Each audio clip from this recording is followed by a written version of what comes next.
সম্মানিত দর্শক শ্রোতা, পরম সৃষ্টিকর্তা যিনি অসীম দয়ালু, শুরু করছি তার নামে।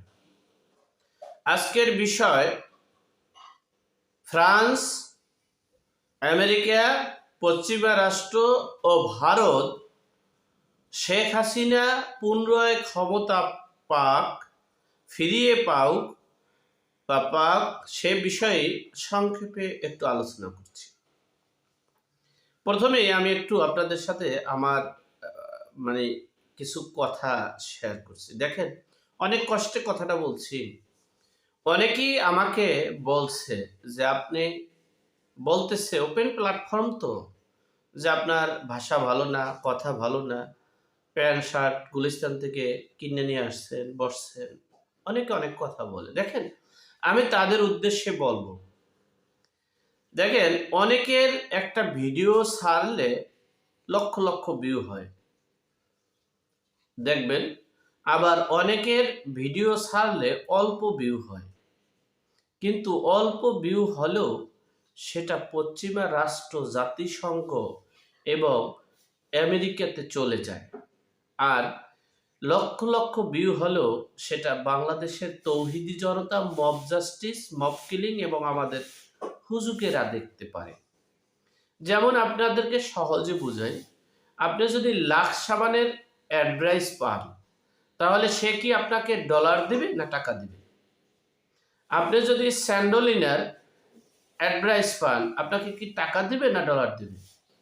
আপনি যদি একটা আমেরিকার অ্যাডভাইস পান, যুক্তরাষ্ট্রের অ্যাডভাইস পান, ফ্রান্সের অ্যাডভাইস পান, বহির্বিশ্বের অ্যাডভাইস পান, মানে আপনার ভিডিওটায় যে অ্যাডভাইসগুলো দেয়, যে অ্যাডগুলো দেয়, সেই অ্যাডগুলো যদি বহির্বিশ্বের হয়, তাহলে আপনি কি ডলার পাবেন না টাকা পাবেন?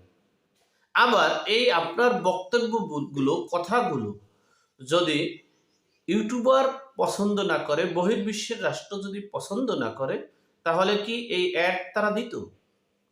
সুতরাং আমি অধম, আমার চ্যানেলটা ছোট, বা আমি কথা বলি, আমি বহির্বিশ্বের থেকে আর্ন এই অ্যাড পেয়ে থাকি, এবং আমার যত ভিডিও আছে দেখবেন আপনারা, অ্যাডগুলো আসে বহির্বিশ্ব থেকেই। সুতরাং আমার কথা, আমার আলোচনা, আমার বিশ্লেষণ কতটা গুরুত্বপূর্ণ একবার ভেবে দেখলি, একবার রিসার্চ করে দেখলি আপনারা বুঝতে পারবেন। আপনারা যদি আমাকে যত কিছুই বলেন না কেন, আমি বাস্তবসম্মত, আমি বাস্তবে বিশ্বাস করি এবং বিচার বিশ্লেষণ করেই কথা বলার চেষ্টা করি। হয়তোবা আমি আমার আঞ্চলিকতা আসতে পারে, কারণ আমার জন্মভূমির কথা আলোচনা আসবে, এটাই স্বাভাবিক, এটাই বাস্তবতা। যাই হোক, মূল আলোচনায় আসছি। আপনারা দেখেছেন, নরেন্দ্র মোদী ভারতের প্রধানমন্ত্রী, তিনি ফ্রান্স সফর করেছেন, এরপরে আমেরিকা সফর করেছেন, সেখানে ডোনাল্ড ট্রাম্পের সাথেও সফর করেছেন। ফ্রান্সে তিনি গিয়েছেন, ফ্রান্সের প্রধানমন্ত্রী ইমরানুল মাক্রো, এই প্রধানমন্ত্রীর সাথে তিনি সাক্ষাৎ করেছেন। পৃথিবীর ইতিহাসে আগামী গত 50 বছরে বা 30 বছরও দেখেছেন কিনা আমরা জানি না, আমি জানি না ব্যক্তিগতভাবে, আমার জানাটা ভুল হতে পারে, কোনো প্রধানমন্ত্রী অন্য কোনো প্রধানমন্ত্রীকে নিজের বাসভবনে একান্তভাবে মিটিং করছে, দাওয়াত করছে, সংবর্ধনা দিচ্ছে এবং আলোচনা করছে, পৃথিবীর ইতিহাস বিরল। সেটা ফ্রান্সে করেছে। ফ্রান্সের প্রধানমন্ত্রীর সাথে নরেন্দ্র মোদী পার্সোনালভাবে, এককভাবে, কোনো গণমাধ্যম ছাড়া এবং কোনো মিডিয়া ছাড়া, ব্যক্তিগতভাবে তার নিজের বাসায়, বাসভবনে, প্রাসাদে আলোচনা করেছেন। পৃথিবীর ইতিহাস বিরল। অপরদিকে বর্তমান ফ্রান্সের প্রধানমন্ত্রীর সাথে শেখ হাসিনার খুব ঘনিষ্ঠ সম্পর্ক এবং ভালো সম্পর্ক। তাহলে আপনারা বুঝতে পারেন সেখান থেকে কি আশা করা যায়। এরপরেই নরেন্দ্র মোদী আমেরিকায় চলে গেলেন ডোনাল্ড ট্রাম্পের সাথে সাক্ষাৎ করার জন্য। প্রথমেই তিনি সাক্ষাৎ করেছেন সেই সবচেয়ে গুরুত্বপূর্ণ দপ্তরের প্রধান, ভারতের জন্ম এবং হিন্দু ধর্মীয় সেই তুলসী গ্যাবার্ড, তার সাথে তিনি আলোচনাও করেছেন। ইতিমধ্যেই আপনারা অনেকেই কিছু মানুষ দেখতেও পেরেছেন যে বাংলাদেশ থেকে এই তুলসী গ্যাবার্ডের সাথে ইমেইলে কথা বলা হয়েছে এবং সেখানে এই চিন্ময় প্রভু সহ হিন্দুদের যে নির্যাতন নিপীড়ন চালাচ্ছে সে বিষয়ে তাদের সাথে যোগাযোগ হয়েছে। এই এরপরে ডোনাল্ড ট্রাম্পের সাথে কথা বলেছেন যে নরেন্দ্র মোদী যে ফ্রান্সের যে এবং মার্কিন যুক্তরাষ্ট্র আমেরিকার যে সংবর্ধনা, যে গুরুত্বপূর্ণ ছবি ভাইরাল হয়েছে, সেই ছবিটা ডোনাল্ড ট্রাম্প নিজে তার ফেসবুক এবং টুইটার পেজে তিনি শেয়ার করেছেন। তাহলে বুঝতে হবে বিষয়টা কোন জায়গায় গিয়ে দাঁড়িয়েছে।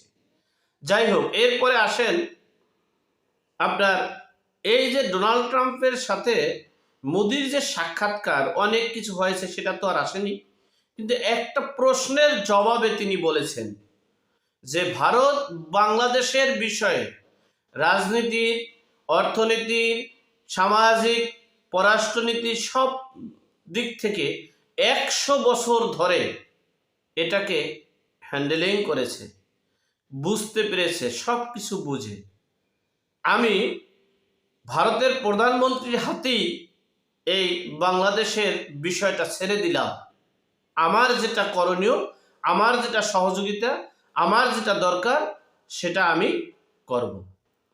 এখন বিষয়টা হলো, আমরা যারা ছাত্র জনতার, তৌহিদি জনতার, মব জনতার লোক, আমরা যারা বিপ্লবী লোক, তারা বিভিন্নভাবে বিভিন্ন রকমের মন্তব্য করেছেন, এটাকে অনেকভাবে দেখেছেন, দেখতে পারেন, অসুবিধা নেই। কিন্তু আমি ব্যক্তিগতভাবে আমার বিশ্লেষণ করে যেটা পেয়েছি সেটা আমি বললাম। আমি গত 15 বছরেও যেটা বিশ্লেষণ করে পেয়েছি সেটা আমি বলেছি। গত 15 বছরেও আমি যে পুলিশের যে স্বৈরাচারিতা সেটা আমি বলেছি।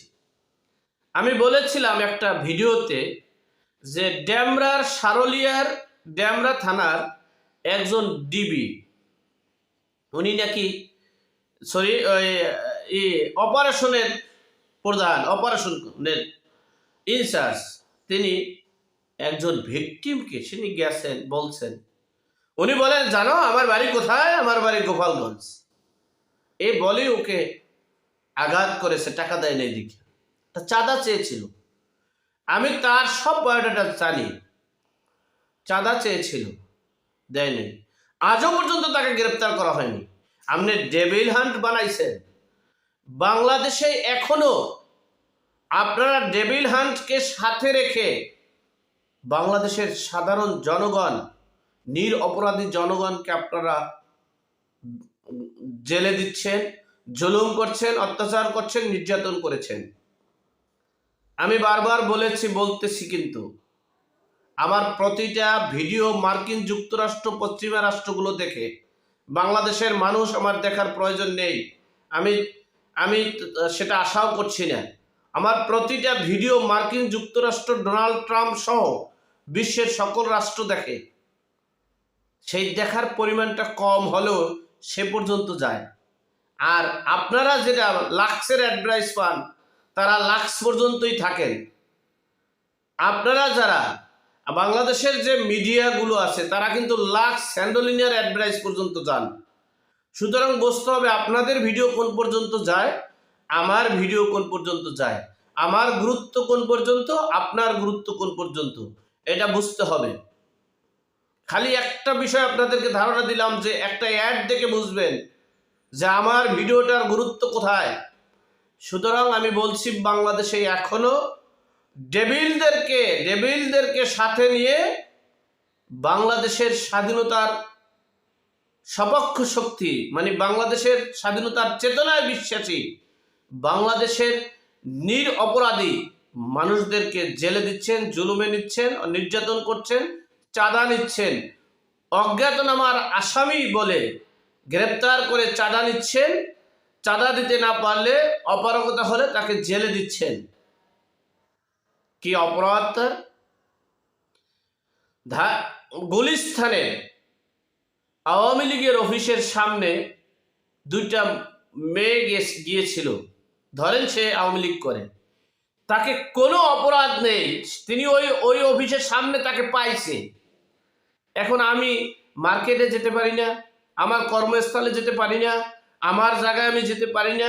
হ্যাঁ, আমার সাথে কি আরো 50 জন ছিল না? আমার সাথে কি কোনো অবৈধ কোনো লিফলেট কোনো কিছু ছিল না?